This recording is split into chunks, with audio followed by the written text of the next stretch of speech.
everyone, it's Nicole. Welcome back to my channel and another STAMPtember limited edition exclusive video, this time featuring Colorado Craft Company. This is the work of art stamp set and coordinating dies, and we're going to build an adorable little scene card. So when I saw this stamp set, I immediately thought of the Fawn EASEL dies that came out a year or two ago. And I really just immediately imagined building this wonderful brick wall with this easel and these adorable Anita Jerem critters from Colorado Craft Company painting a canvas in this scene. So I talk a lot in my videos about the stories I tell myself, and that is the immediate story that came to me and the inspiration that came to me as well for this particular stamp set. So I am taking the Fawn brick stencil with Crypt grit paste. If you've seen any of my videos, you know that I love the Crypt grit paste. Don't let the name throw you off for building brick walls. I think it is the most brilliant. It has all of these great little flecks and texture to it. And I did a very messy brick wall. I wanted it to be extremely imperfect. I'm going to go ahead, go clean up all of that, and I have got my easel cut from wood grain paper, and I'm just going to take some distress inks in cubes, and I'm going to add a little texture to these with the direct to paper technique, and the raised parts of this, since I did die cut it from the wood grain cardstock, are going to definitely pick up that color, and it's the little stool and of course the easel part. Then on the actual quote-unquote canvas, whatever you want to call it, I did die cut that from some Spellbinders alabaster cardstock. We'll stamp that in a little bit. And I'm going to stamp my critters on some Hammermill 100-pound cardstock using an ink for Copic coloring. All of these are going to be stamped with Hero Arts intensified black ink so that they don't bleed when, I think I said Copic, but I mean Olo, for alcohol ink coloring, any kind of alcohol ink marker. So we are going to stamp our images here and then do a little fun coloring. Very quick, very easy, not a ton of time was spent on this at all. In fact, I completely missed coloring my canvas, so I do apologize. It's just some pretty pinks and purples. I'll list them down below. You're going to see me use them for the rest of the images, but I did add a little blue-green to the background, kind of with a feathering motion, and then took my zero marker, or if you're using Copics, use a blender, and I just blended that out so that the background has this like blue wash to it, if you will. It doesn't go quite all the way to the edge.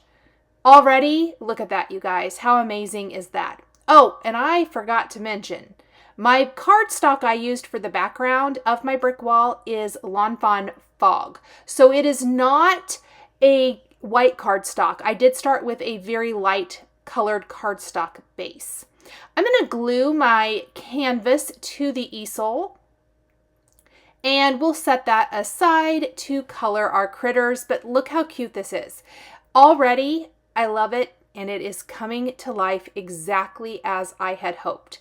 Now, before I completely put my canvas away, I decided I kind of wanted some like aqua splatter, and I did not want to just take my Salvage Patina Distress Oxide or Distress ink, either one. So I actually just made sure it was mixed up really well, unscrewed the top, took a paintbrush, dipped it in there, and then very lightly spattered my canvas. Next, I'm going to color in my critters. Very quick, again, super easy coloring. I did not spend tons of time on this. If you know anything about the Colorado Craft Company Anita Jerem images and dies, and this has been true since the beginning, their dies cut nice and close to the images, which I very much appreciate. Meaning the little guy holding up the can of paint, it's going to cut all of that white space between him and those paint cans on the ground. That means that little space between the paintbrush that our bigger guy is holding and his nose, it's going to cut all of that out. I very, very much appreciate that. I don't want tons of white space on my card, but I also do not want to do what our friend Deb calls cussy cutting. For sure, not doing any of that fussy cutting business on this image whatsoever. That would not be fun because this has a lot of texture to it, and I just don't think the results look that great. At least not for this girl. I am not a good fussy cutter. And so I am really grateful for the coordinating dies for this. And you can see I'm doing pretty fast coloring. I moved on to the other, I think they're foxes maybe. I don't know what they are, honestly. And I ended up going back to my first image and adding a little bit more dark color or shading back in after I blended him out. Sometimes I do that. Now, I felt like the images were very quick and easy to color for this. This card came together in no time flat. So something that is super important to me throughout STAMPtember is to hopefully provide inspiration all month long, whether you get the stamp set or not. So maybe you have other Anita Jerem Colorado Craft Company stamp sets in your stash, or just other artsy type of stamps. Maybe you already have this Lawn Fawn EASEL. Like I said, it is not a new product at all.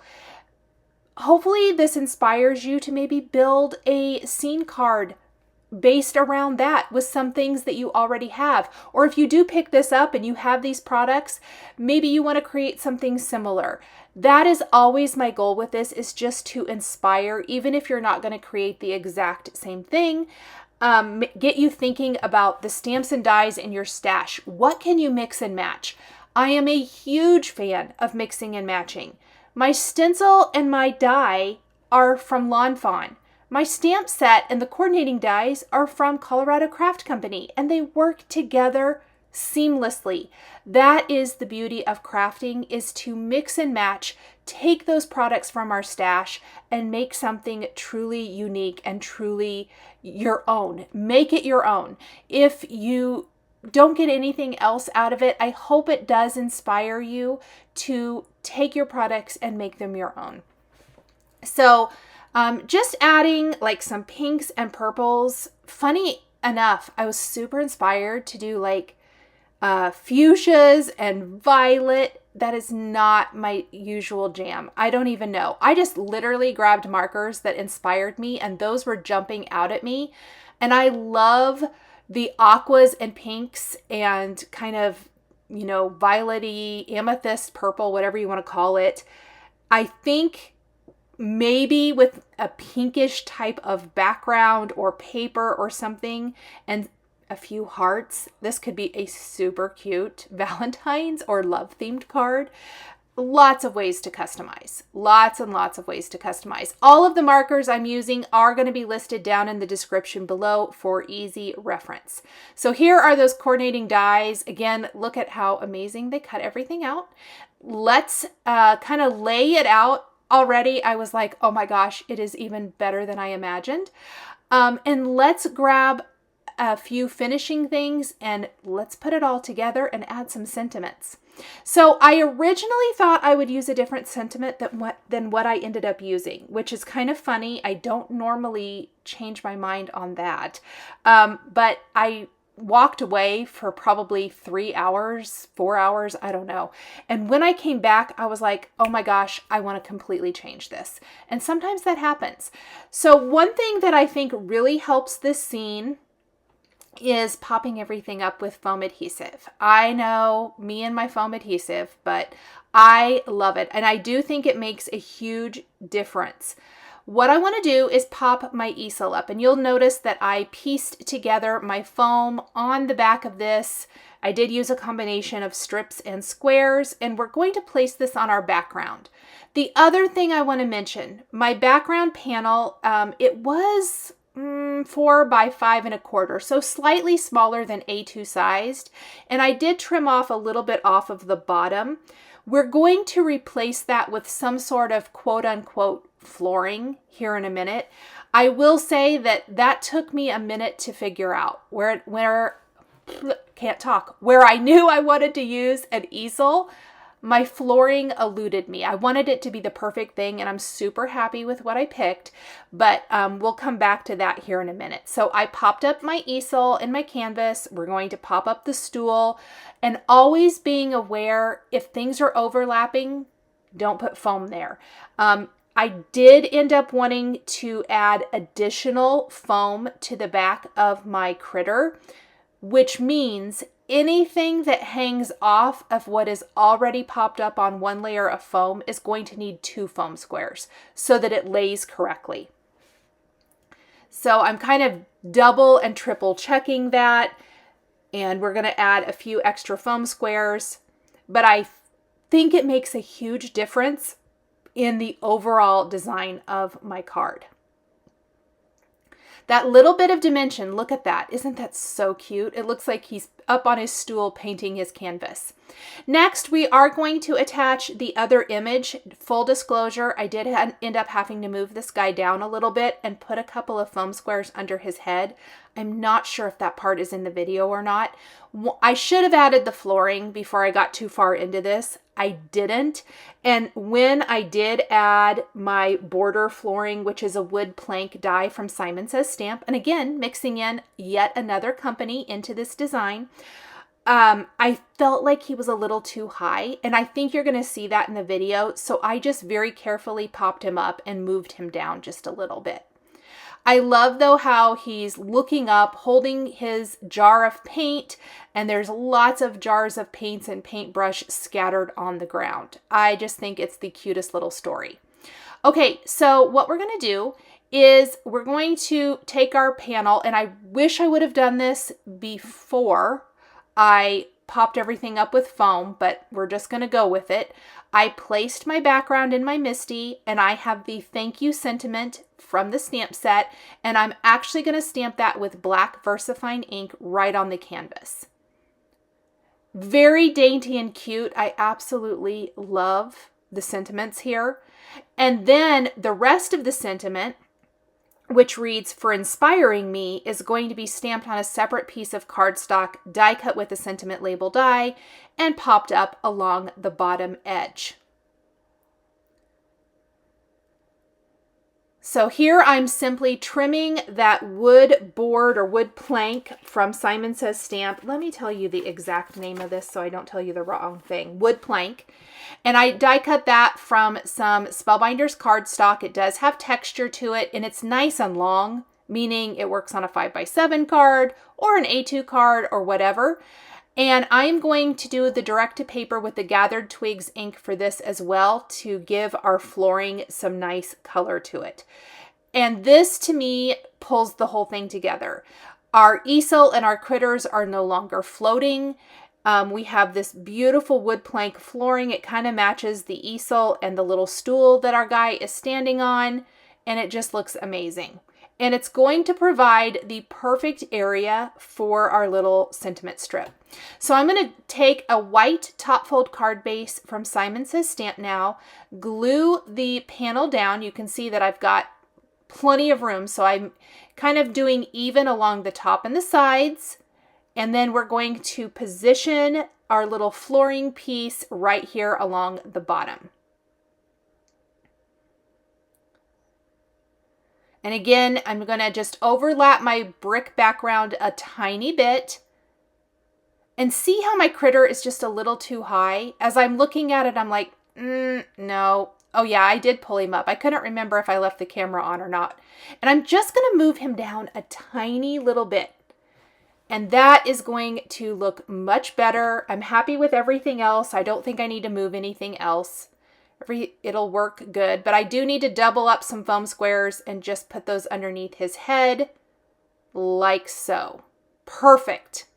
Okay, let's finish up the sentiment and add a few gems, and that is it. Very, very simple. So for the remaining sentiment, I have the For Inspiring Me.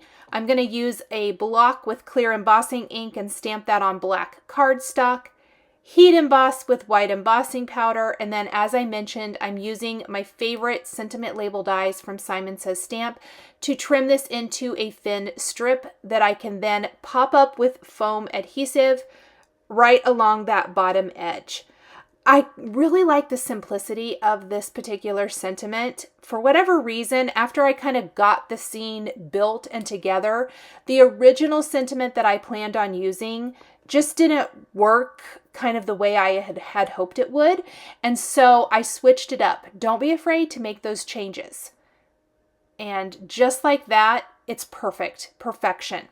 We're going to take some gold Spellbinders gems, and we're going to scatter these, a few on the canvas, a few, you know, just around the design, and even add a little one up at the top, almost like a little nail head or something for our easel.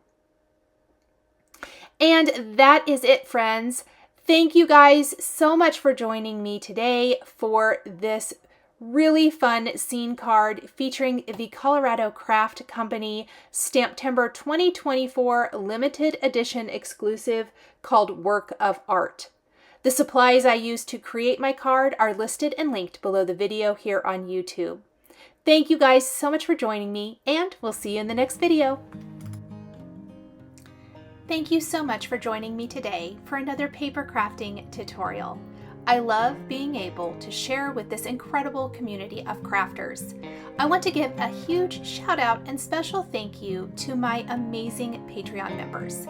If you're interested in joining Patreon, please click the link in the description underneath the video here on YouTube. Patreon is a private community where you can support more of what I do. There is exclusive content, information, and behind-the-scenes content. Top-tier members will receive a handmade birthday card during your birthday month, access to D-Stash, and monthly exclusive lives, plus so much more. We would love to have you join our growing community.